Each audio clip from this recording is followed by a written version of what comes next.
The sole purpose why we are all in this platform is to celebrate our victory. Today marks the day that we are triumphant in terms of beating pandemic against quality education. No pandemics, no unfortunate situations, and no unexpected turn of events can hinder us from delivering and receiving quality education. This is also a celebration in honor for the efforts, supports, and initiatives extended among active school stakeholders to the school on this challenging year brought by COVID-19 pandemic. This year's theme, Strengthening the Quality of Education Amid COVID-19 Pandemic, has truly transpired the experiences gained throughout school year 2020 to 2021. This pandemic broadened our horizons, extended our visions on how we foresee the future of our learners. This day, we will witness how our teamwork makes the graduates dream work.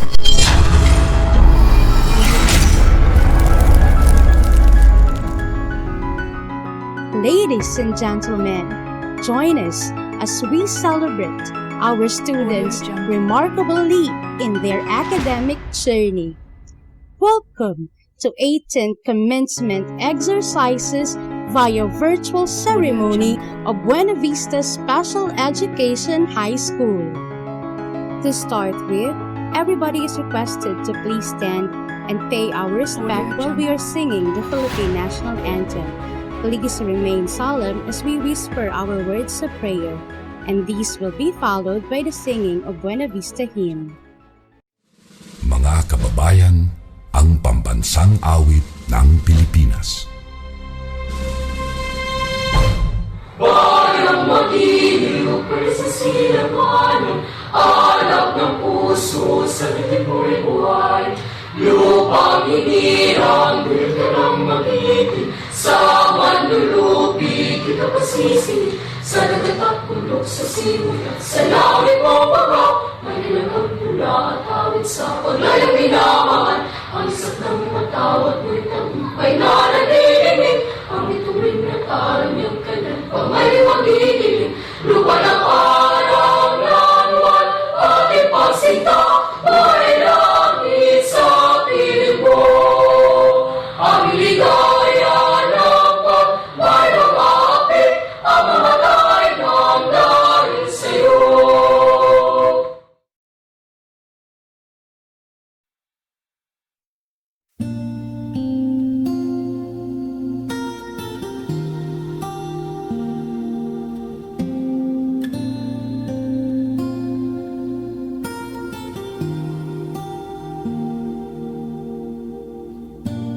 It must have been cold there in my shadow to never have sunlight on your face. You were content to let me shine. That's your way. You always walked a step behind. So I was the one with all the glory. That's your glory. But you were the one with all the strength. A beautiful face without a name. For so long. A beautiful smile to hide the pain. Did you ever know that you're my hero? And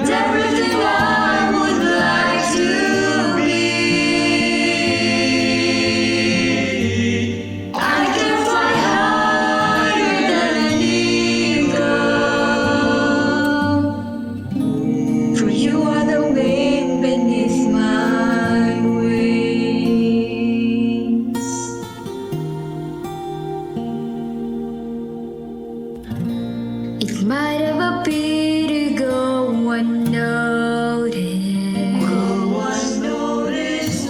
but I've got it all here in my heart. I want you to know I know the truth. Of course I know it. I would be nothing without you. Did you ever know that you're my hero? You're everything I wish I could be. I could fly higher than an eagle. For you are the wind beneath my wings. Did you ever know that you're my hero? You're everything I wish I could be. I could fly higher than an eagle. For you are the wind beneath my wings. For you are the wind beneath my wings.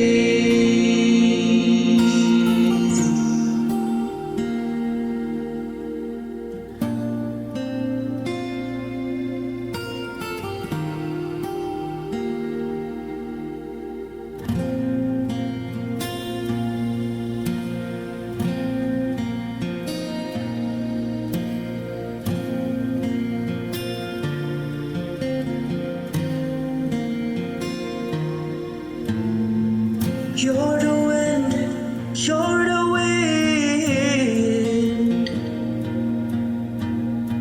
You're the wind, you're the wind.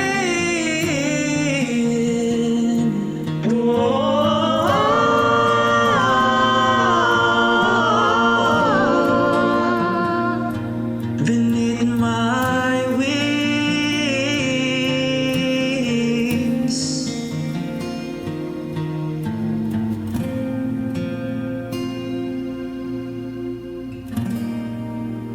The wind beneath my wings.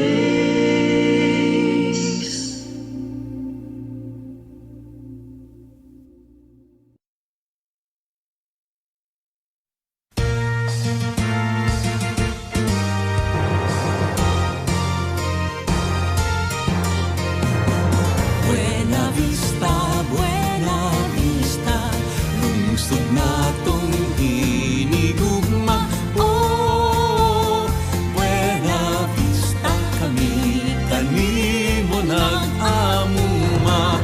Buena Vista, tuburan sa kalinaw. Oh, diin ang gugma, nagpatibabaw.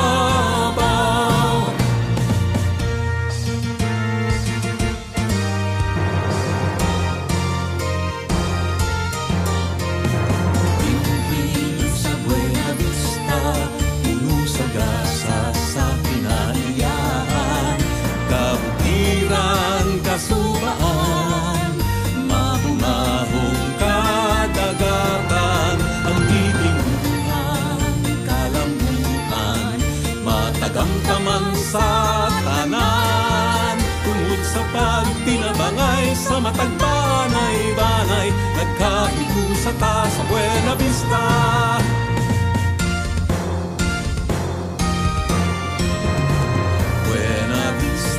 Buena Vista, lungsod na tong hinigugma. Oh, Buena Vista, kami kanimo nag-amuma. Buena Vista, tuburan sa kalinaw. Oh, diin ang gugma, nagpatibabaw.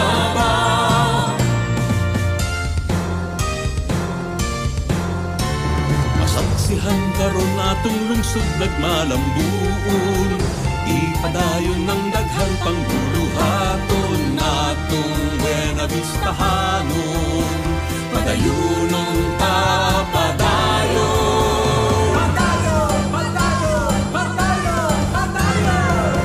Buena Vista, Buena Vista, lungsod natong hinigugma. Oh, Buena Vista, kami kanimo nag-amuma. Buena Vista, Buena Vista, tumurahan sa kalinaw. Oh, diin ang gugma nagpatibabaw. Oh, diri ang gugma nagpatibabaw.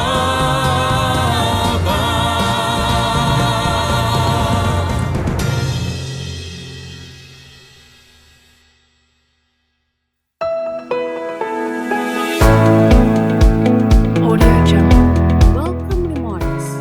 Rosen A. Alas. Graduation Day is the outcome of all the hard work and years of studies in senior high school.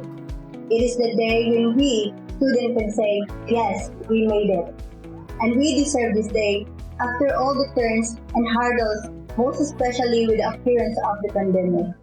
My respect to our beloved School Division Superintendent, Mr. Romeo O. Aprobichar, TASO 5, to our Buena Vista 1 District Supervisor, Mr. Arnold C. Solen, to our school principal, Mrs. Maria Cristina A. Kidlat, and to the Buena Vista Special Education High School faculty and staff, parents, viewers, and to my fellow graduates, a scintillating day to all of us.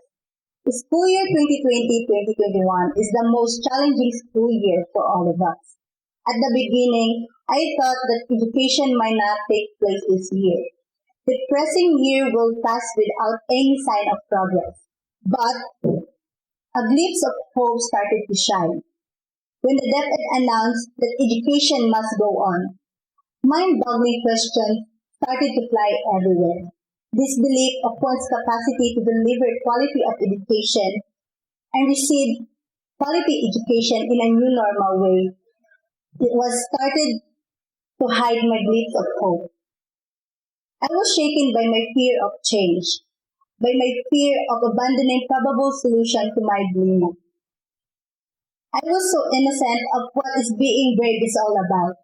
I know I share the same sentiments with my few co-graduates, but as the time goes by, as my fears slowly turn into a ray of light, I gain my strength and slowly realize that no perfect strategy would work for us students. The extended patience and hard work from our teachers is not enough. No amount of support from our family will help us.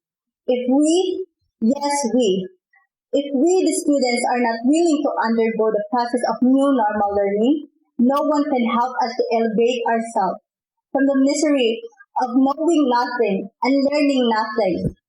And so, with this, I am truly happy to see you all today, because today, I know that we take our step, our walk, our run for a better and braver future. This pandemic shows us what matters most. The pandemic taught us that quality learning can really take place if we are brave enough to accept the challenge. If we are willing to do our part and step up from the shadow of our fear, from the shadow of our lazy and old normal selves. No pandemic can knock down the education system if learners were strong enough to fight ignorance. Today, we show to everyone that we tried our best to fight our own battles against ourselves. I do not know if I should thank this pandemic, because the pandemic taught me to know myself better. It taught me to be independent in terms of studying my lessons. It taught me the basics of life, the most important things in life: family, health, wisdom, and God. To the parents and guardians who have worked so hard to give their best to their children, no matter how hard life is, hats off. And to the teachers who have done their tremendous task A job well done. On behalf of the Buena Vista Special Education High School Batch 2020-2021, I will welcome you all to this momentous event. Good day, everyone, and always keep safe. Presentation of candidates for graduation. Maria Cristina A. Kidlat, School Principal 1.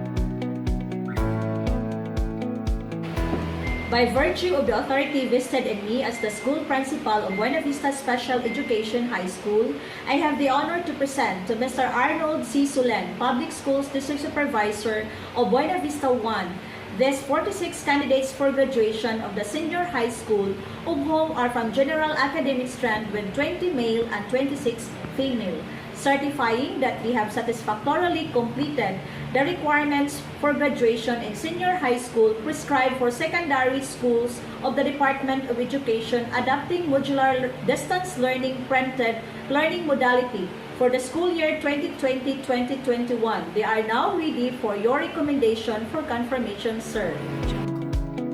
Recommendation of candidates for graduation.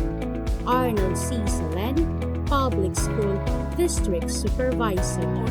Presented by the school principal, Maria Cristina Kidlat, that these 81 boys and 99 girls, a total of 180, satisfactorily completed the requirement prescribed by the K-12 Basic Education Curriculum under the Bureau of Secondary Education, adopting the ODL-MDL printed modality as completers of Buena Vista Sped High School for school year 2020-2021. As your district supervisor, I have the honor to recommend to the Office of the Schools Division Superintendent Romeo O. Aprovechar for his confirmation. Confirmation of candidates for graduation. Romeo O. Aprovechar, Sassafire, Schools Division Superintendent.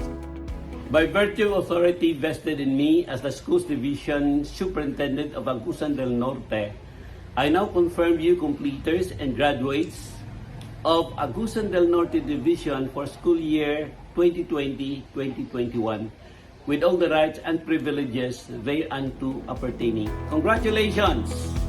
Message.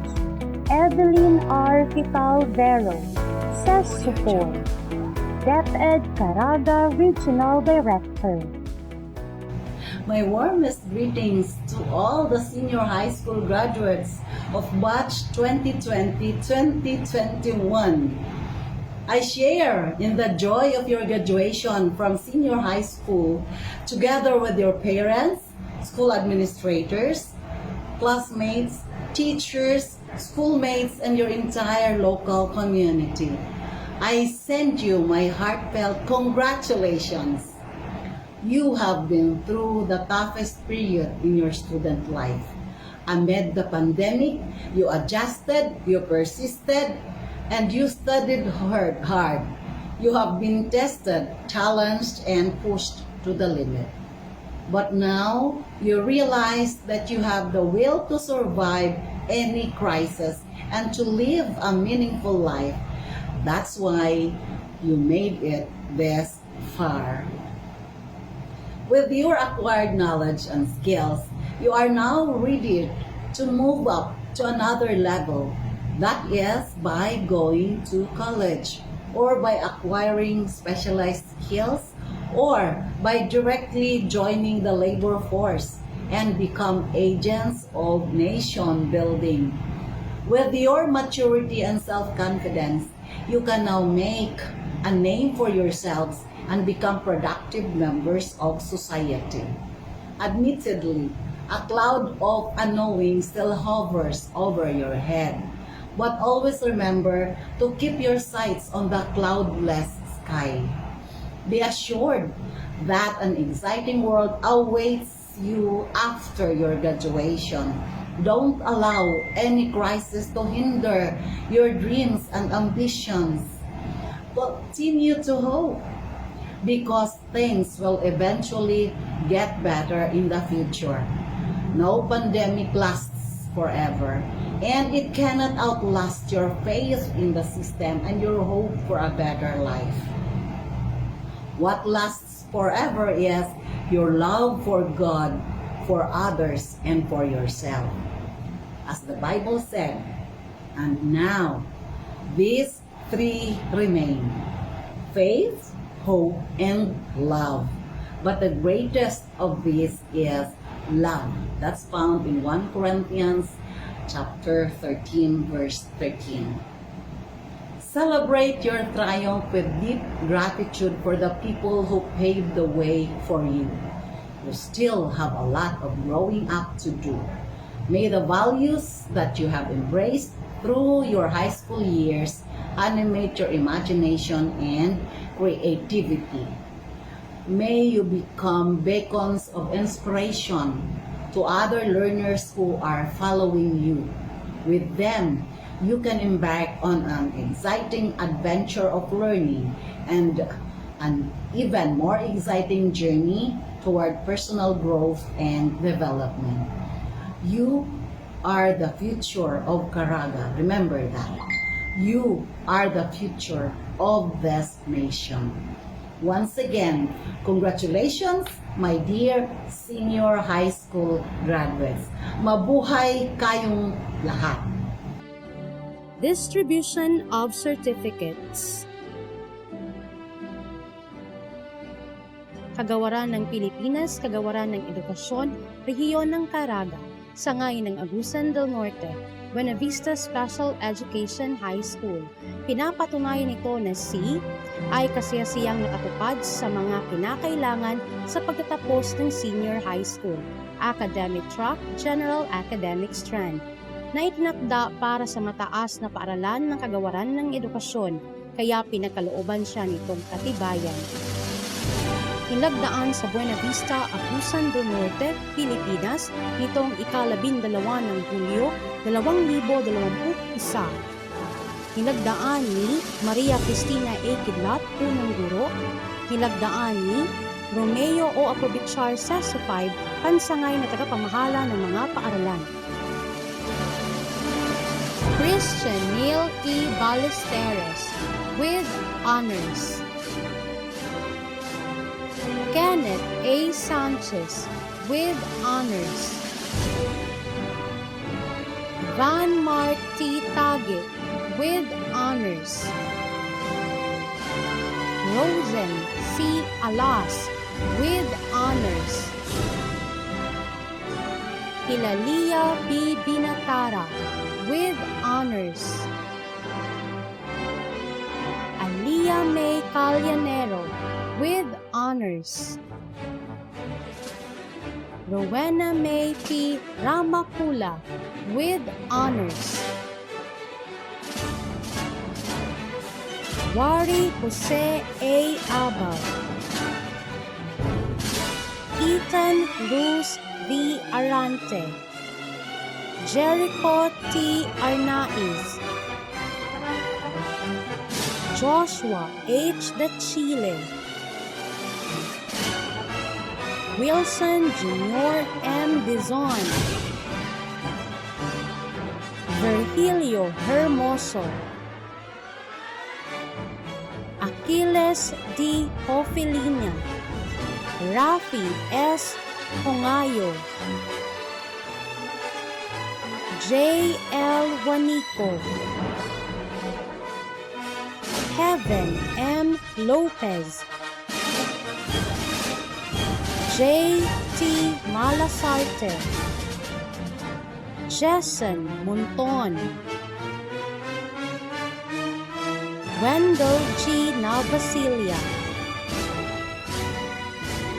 Kevin P. Reserva.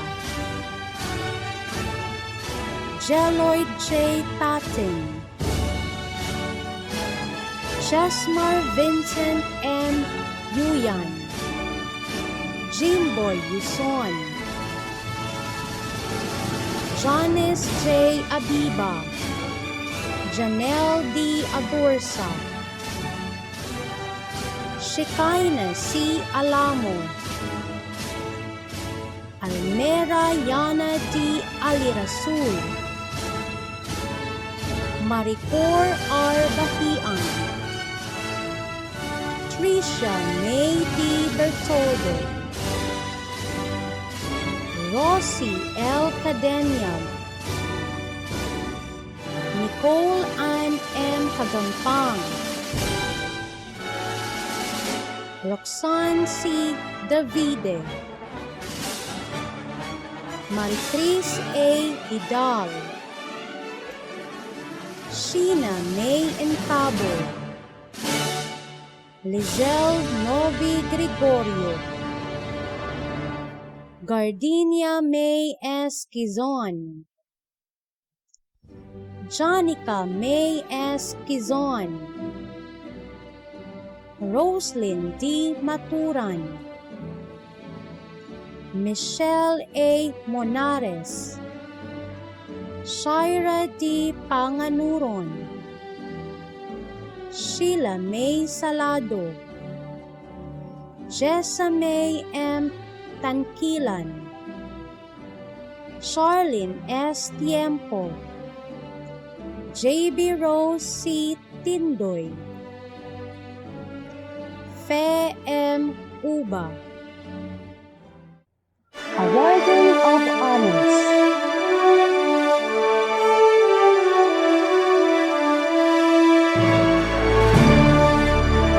Rosen C. Alas with honors. Christian Neil E. Ballesteros with honors. Hilalia D. Binatara with honors. Alia May Calyanero with honors. Rowena May P. Ramakula with honors. Kenneth A. Sanchez with honors. Van Mark T. Taggett with honors.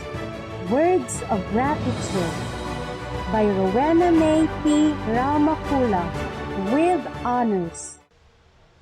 My respect and profound greetings to our School Division's Superintendent, Mr. Romeo O. Aprovichar, CESO 5, Sir. To our Buena Vista District Supervisor, Mr. Arnold C. Solen. To our ever-active and humble school principal, Mrs. Maria Cristina A. Kidlat. To our supportive and brilliant faculty and staff. To our loving families, friends, visitors, viewers, and to my fellow graduates, a pleasant day to all of us. It is strange to give a speech to a bunch of softwares, digital cameras, and microphones instead of live audiences. But I am indeed greatly honored to be here speaking in front of you using the virtual platform. This is just a manifestation that education is triumphant amid COVID-19. Indeed, this school year has been very tough. At the beginning, nobody knows where and how to start the process of quality education. In our part as students, mixed emotions of denial, internal turmoil, anxiety, and disbelief of the circumstances that we are all stuck up with the pandemic. We are so used of the old normal type of education. The so-called old normal is the normal life that we are all used to, the life that we loved and the life that we enjoyed. How can we learn without going to school? This was the first question I asked myself when I heard the news that there will be no face-to-face classes this school year. And I know many of my fellow students can relate to my fears and worries. While reading and studying my modules, the picture of my old classroom setup kept on haunting me. How I wish I am listening to my teachers' discussions. How I wish I am working with my classmates in our group works and task performances. How I wish pandemic never happens. But in the middle of my wishes, I slowly discover how strong I am, how strong we are. the willingness to finish our studies drive us to where we are today. We have our own versions of stories on how we deal with our modules, files and files of different modules every week. I know it is not an easy task, but what matters most is that we did our best. With the guidance and support of our teachers, families, friends, and of course, Google, this is the righteous moment to pat our shoulders, my fellow graduates, because we made it. We could consider ourselves as winners because amidst all the tribulations that we faced this school year, we choose to continue education. And let us continue choosing to educate ourselves. Let's be open-minded to the changes. Today's pandemic will be remarkable to the world's history. And so, let's be remarkable too. Let us leave footprints that our next generation can look up. Let us inspire the future that we are the graduates who chooses to continue quality education amid COVID-19 and serve as a good example that being resilient to any problem can bring you success. Today, let me take this opportunity to thank all those people who believe and work hard for us. To our teachers, thank you, Mom and Sir, for all the guidance and for extending the deadlines and for always understanding us. I know this year is a challenging year to all of you. In behalf of my co-graduates, we thank you to the bottom of our hearts. To my family who supported me all throughout the year, for guiding me and for making me feel that I am precious, thank you so much. You are the reason why I strive for good and the only reason why I keep on fighting. Thank you very much. To my friends and classmates, thank you to all the times we shared together. Those memories we have will never be forgotten. It is an honor to be part of your life as you have been part of mine. And lastly, to our Heavenly Father for blessing each day of our lives, for all those graces He showers on us, for the good health, and for giving us wonderful people who loves us truly. My dear fellow graduates, we are now moving to a new, exciting, and challenging part of our life. It's sad that we cannot celebrate our graduation in a traditional way, but it cannot lessen the fact that we are now harvesting those hard works that we are now harvesting those fruits of hard works. As we start the new chapter of our life, I hope our dreams takes us to the corners of our smiles, to the highest of our hopes, to the windows of our opportunities, and to the most special places our hearts has ever known. I hope that we will never forget the life lessons of this pandemic. Let us continue education, appreciate what we have today. Let us stay optimistic, keep safe, and always pray to God that this pandemic will put into end. Thank you, and God bless us all. Pledge of Loyalty. Hilalia B. Binatara with honor. Fellow graduates, please raise your right hand and repeat after me. I, Hilalia B. Binatara, do solemnly pledge to pursue my studies to live up to the aspirations, character, and lives of youth in the light for progressive thoughts and ideals, and thus fashion myself in an enlightened and responsible citizen of the Republic of the Philippines. I heartily solemnly swear that being a graduate of Buenavista Special Education High School, I shall maintain true faith and allegiance to my alma mater, the living symbol of what I am and what I expect to be. So help me God. Allah.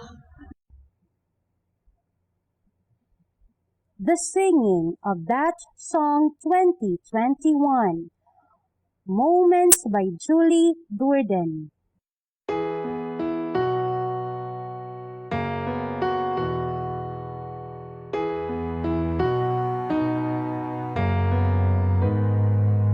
We might not be walking across that stage with the cameras flashing. They've been waiting on our day. It's been a journey, hasn't it?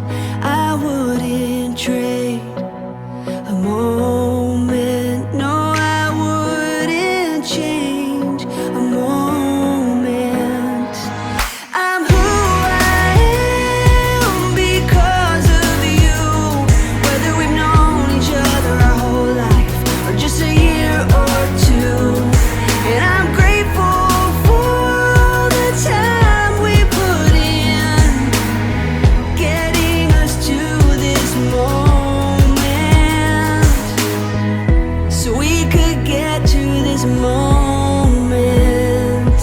We may not be throwing our caps in the air, but our spirit will rise anywhere. Remember our hallways filled with memories and friends. I wouldn't trade a moment. No, I wouldn't change a moment. I'm who I am because of you. Whether we've known each other our whole life or just a year or two. And I'm grateful for the good and hard times we've had. They'll get us through life's moments. Yeah, they'll get us through life's moments.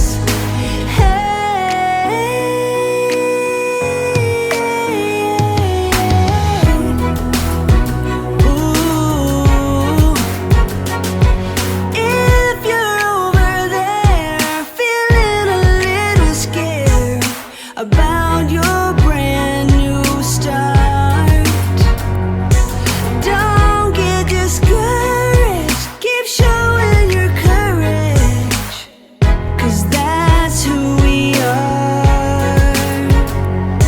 I'm who I am because of you. Whether we've known each other our whole life or just a year or two.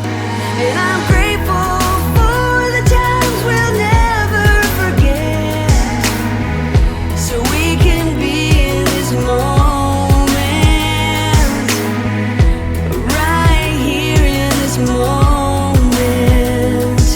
I'm grateful for our new beginnings, right here in this moment. Acknowledgement, Aliyah May Calyanero, with honors.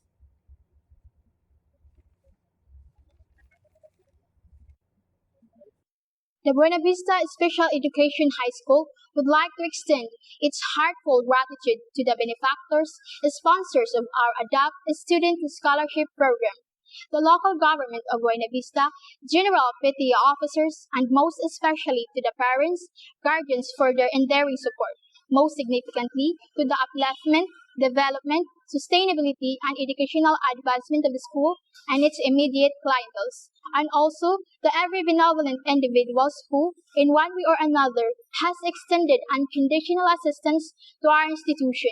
Most of all, our endless thanks is also giving back to our Almighty God for all the things which He bestowed upon all of us abundantly. As this chapter closes, unlimited windows and doors of opportunity opens. Let us keep the fire of learning ignite within our souls. Let us keep surviving and plant seeds of hope. Continue the positive vibe against all tribulations. Thank you for watching and keep safe, everyone.